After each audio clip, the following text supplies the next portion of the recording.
Oke, selamat pagi Bapak Sugianto. Gimana kabar Bapak hari ini? Selamat pagi, Bapak. Alhamdulillah, saya sehat, Pak. Bagaimana dengan kabar Bapak pada hari ini? Alhamdulillah, saya dan keluarga juga baik-baik saja hari ini. Semoga kita selalu sehat ya Pak ya. Iya, Pak. Baik Pak, untuk hari ini kita akan mengadakan supervisi di kelas mana ya kalau boleh tahu? Untuk hari ini itu jadwal saya ada supervisi di kelas 9A, Pak. Oh, kelas 9A itu yang ada di ujung sana ya Pak ya? Betul, Pak. Oke. Ya, betul. Kemudian untuk hari ini itu tujuan pembelajaran yang ingin Bapak capai itu apa saja Pak? Tujuan yang ingin saya capai pada pembelajaran kali ini di kelas 9A nanti, Pak, itu saya mengharapkan siswa saya dapat menjelaskan struktur teks prosedur dengan bahasa Inggris tentunya. Kemudian siswa dapat menuliskan langkah-langkah prosedur secara jelas dan logis untuk memecahkan masalah di dunia nyata ini, Pak. Misalnya bagaimana cara membuat kue, bagaimana cara membuat nasi goreng, bagaimana cara mengoperasikan komputer dan lain-lain. Kemudian tujuan selanjutnya itu saya harapkan siswa dapat merefleksi hasil tulisan mereka dengan memberikan penilaian terhadap kejelasan dan kelogisan langkah-langkahnya. Begitu, Bapak. Oke, berarti sudah mengalami 3 tahapan ya. Yang pertama Betul, tadi Pak. mungkin sudah mempunyai memahami gitu ya.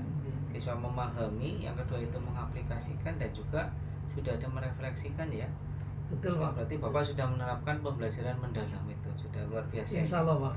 Oke, selanjutnya untuk strategi pembelajaran apa yang Bapak gunakan untuk menerapkan pengalaman belajar yang mendalam tersebut? Baik, menurut saya ini, Pak, pembelajaran kali ini pada teks prosedur ini di kelas 9A, model pembelajaran yang saya pakai itu adalah model pembelajaran berbasis proyek, Pak, atau dengan pendekatan inquiry berbasis proyek, atau yang sering dikenal di para guru itu PJBL, Pak. Tahapannya apa saja itu, Pak? Untuk tahapannya pada PJBL ini, itu yang pertama adalah memahami ya, siswa membaca contoh teks prosedur, misalnya cara membuat es krim, cara membuat Indomie dan lain-lain. Kemudian guru mengajukan pertanyaan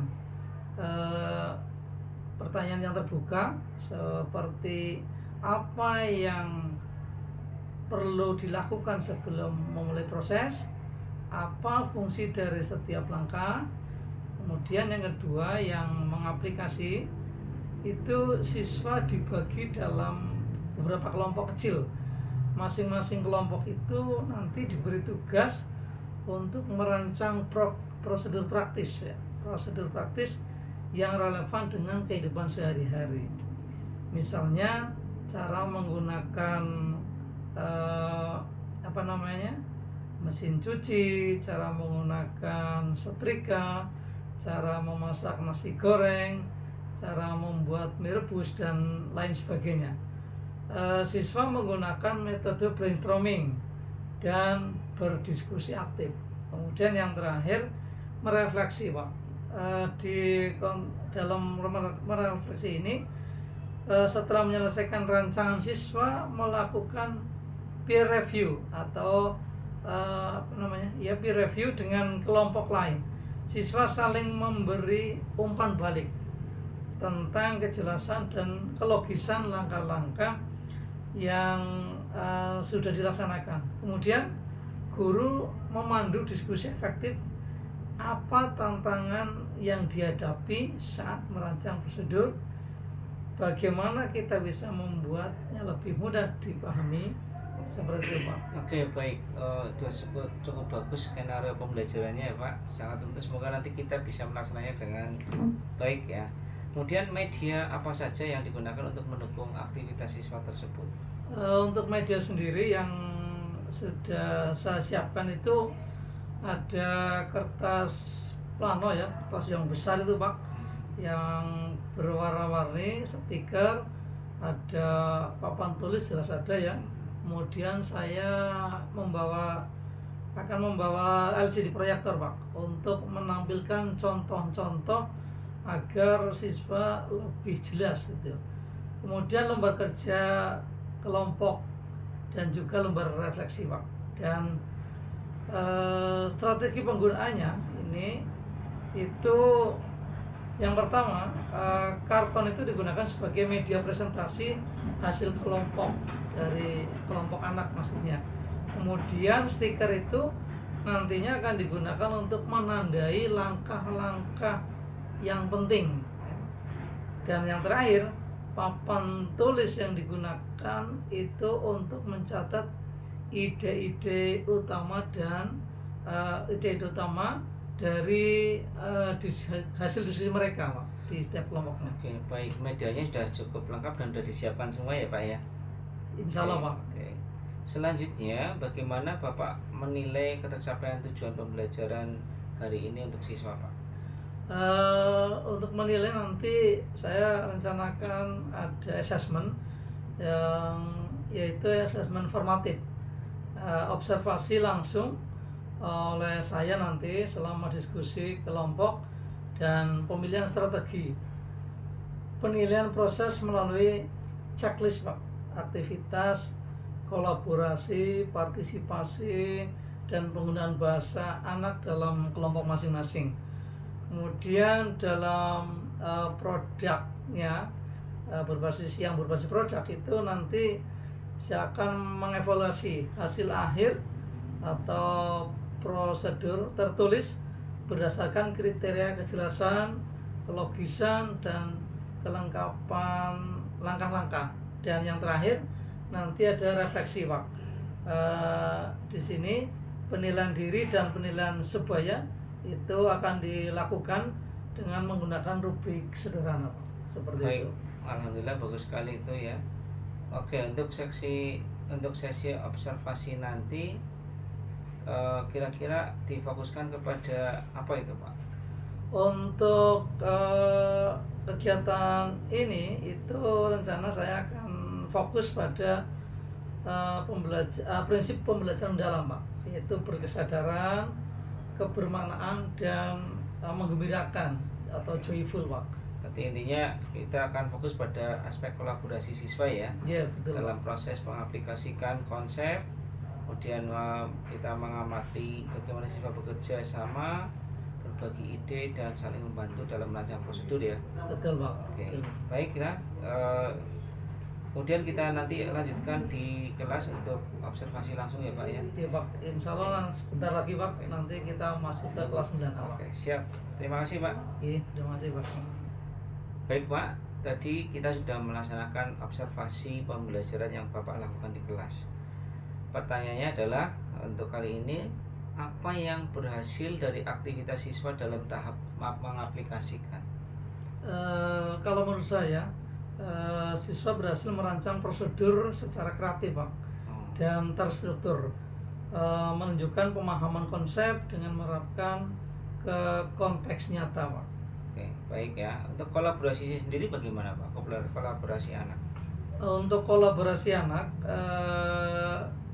kolaborasi berjalan dengan lancar, siswa aktif berdiskusi, saling membantu, dan membagi tugas dalam kelompoknya masing-masing Pak. Berarti sudah nampak siswa aktif apa belum itu di situ Pak? Kelihatannya sudah sih, rata-rata sudah Pak. Oke, terima kasih. Kemudian dalam pembelajaran tadi, apa kesulitan yang dialami siswa saat bekerja dalam kelompok? Apakah ada siswa yang kurang aktif? Untuk kegiatan tadi itu memang ada anak yang kurang aktif ya, kurang aktif. Jadi beberapa siswa menunjukkan berpikir kritis dengan mengidentifikasi langkah-langkah penting, mengevaluasi efektivitas prosedur dan memberikan solusi alternatif. Tapi beberapa anak itu memang masih belum mengikuti, Pak. Oke, itu kan untuk tantangannya ya Pak ya.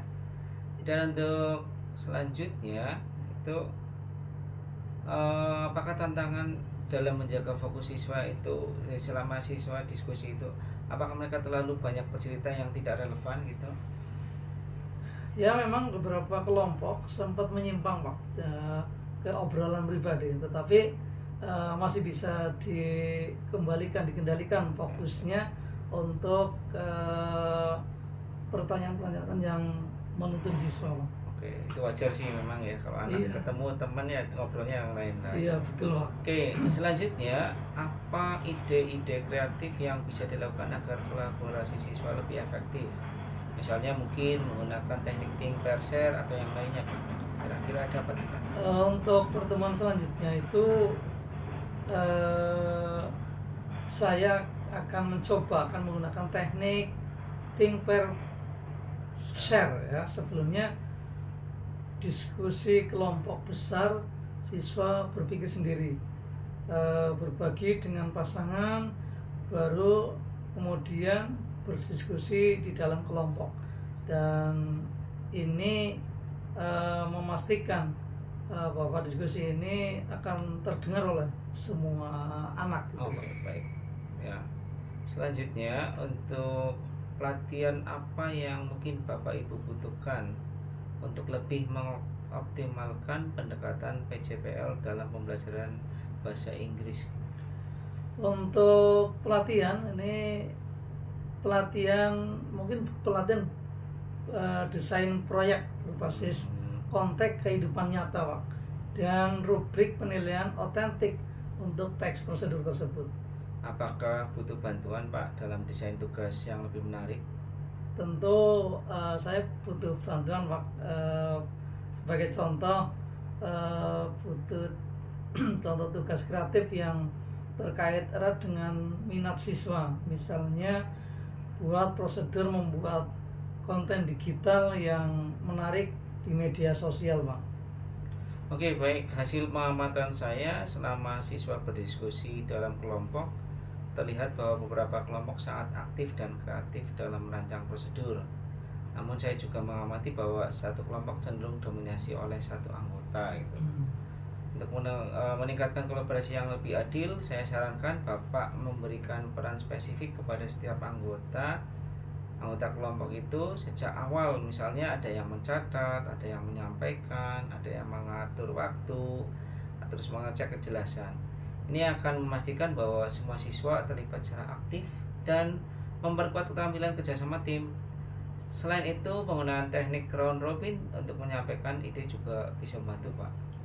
Oke, Pak, insya Allah ke depan akan saya laksanakan dengan mungkin lebih baik, dan terima kasih, Pak, atas masukannya. Oke, semoga besok jadi guru yang lebih baik lagi ya Pak ya. Amin, terima kasih, Bapak. Oke, sampai jumpa Pak.